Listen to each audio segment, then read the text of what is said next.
Restorative justice, explanation, evaluation, and key applications.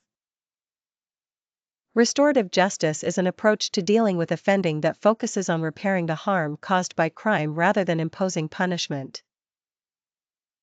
Instead of being processed solely through the traditional criminal justice system, offenders take part in activities designed to acknowledge responsibility, understand the impact of their actions, and work toward making amends. This can happen through face-to-face meetings, written apologies, mediated conversations, or other forms of communication overseen by trained facilitators. Aims and rationale. Restorative justice has two main aims. Rehabilitation of the offender. Offenders are encouraged to recognize the consequences of their actions and to accept accountability. This reflection can make reoffending less likely. Atonement for wrongdoing. Offenders may offer compensation, practical help, or emotional acknowledgement of the harm caused. The process aims to promote empathy, responsibility, and moral growth. Victims may find the approach beneficial because they can voice their feelings, receive answers to questions that trouble them, and gain reassurance that the offender understands the impact of the crime. Many report that being heard reduces anxiety and helps restore a sense of control. Success from the victim's perspective. Studies routinely show high victim satisfaction. Those who participate often describe the process as empowering, meaningful, and emotionally relieving. Victims also commonly state that restorative justice feels more personal and constructive than court proceedings. Effectiveness in reducing reoffending.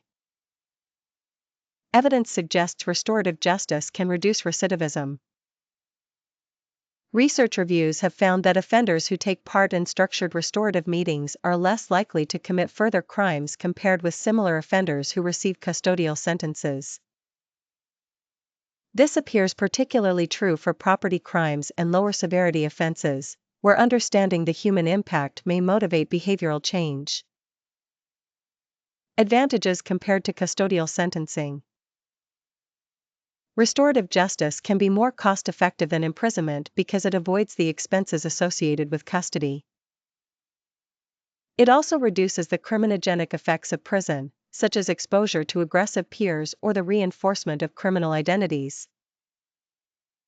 By focusing on problem-solving rather than punishment, restorative justice can address the needs of both offender and victim in ways the formal system often cannot. Who it works for. Restorative justice is most suitable when the offender accepts responsibility. It cannot be applied in every case, particularly when offenders deny involvement or when victims do not wish to participate. Some offenses may require more traditional legal processes, although restorative elements can still be included when appropriate. Ethical considerations. The process must be carefully managed to ensure fairness. Victims should never feel pressured to forgive or reconcile. They must be protected from intimidation or emotional harm. Offenders must not feel coerced into admitting guilt in order to receive leniency. Proper training and oversight are essential to keeping the process safe and respectful.